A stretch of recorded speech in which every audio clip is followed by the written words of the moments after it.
ہم جب ہوئے والد صاحب واپڈا میں ملازم ہو چکے تھے, اللہ کی بڑی رحمت تھی. اے جی میں نے یہ بھی لینا ہے, میں نے وہ بھی لینا ہے. پہلی بار نا 9th میں ایویں پتہ نہیں میں کتوں پڑھ لیا ڈون کارلس, بڑا نام ہوتا تھا, سروس کا برانڈ تھا یہ. میں نے ابو جی سے کہا جناب میں لینے دے بوٹ لینے ہی ہیں دینے. وہ لے گئے. مجھے یاد ہے 1800 یا 1900 کے بوٹ آئے. تو جب بوٹ لے کے دیے نا ابو نے, ابو جی کی آنکھوں میں آنسو آ گئے. تو بات تھا میرے بھی دل کو ہاتھ پڑا. میں ابو جی کہتے ہوتے میں نہیں بوٹ لینا ہے, واپس کر دینے. نہیں کہتے بوٹ لینے سے مجھے کچھ نہیں ہو رہا. میں کیوں؟ کہتے یار مجھے اپنا بچپن یاد آ گیا. میں نے کہا کیوں؟ کہتے پتر تو نے تو آج 1800 کے بوٹ لیے نا.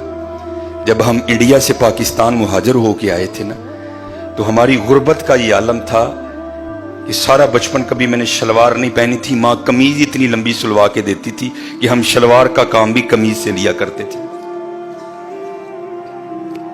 یہ تھا حضرت 14 اگست. ان کی روحیں بھی قبروں میں تڑپتی ہوگی جنہوں نے ہجرت کی تھی.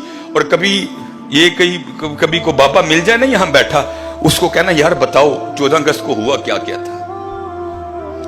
یہ ایک فگر ہے اور لکھنے والا کہتا ہے اس سے اوپر جا سکتے ہیں, نیچے نہیں آ سکتے کبھی بھی.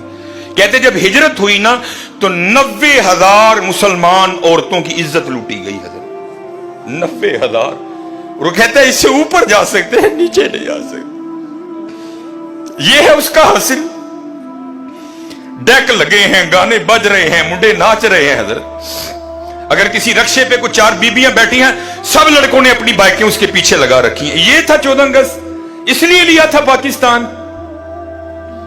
آج کسی سرکاری دفتر میں چلے جاؤ, بغیر رشوت کے کام ہی نہیں ہو سکتا تمہارا. اس لیے لیا تھا پاکستان. وہ اتنی گراوٹ آئی پاکستان میں. ٹھیک ہے بڑی بڑی بری قومیں ہوں گی, لیکن ہماری گراوٹ کا یہ عالم ہے کہ اللہ معاف فرمائے کتوں کا گوشت بھی ہم نے ہوٹلوں میں لوگوں کو کھلا دیا. یہ ہے 14 اگست.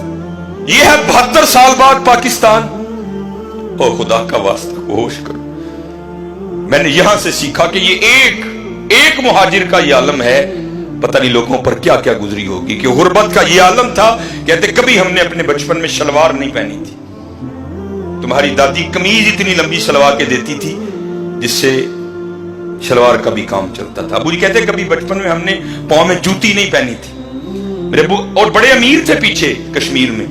ابو جی بتایا کرتے تھے جب ہم مہاجر ہو کے آئے اتنی غربت تھی کہ جب ہمارے گھر میں دال پکا کرتی تھی نا تو میں مذاق کے طور پہ اپنی امی کو کہا کرتا تھا امی جی ان کو کچھا بھی تے دیو نا. انہوں نے کہنا کیوں؟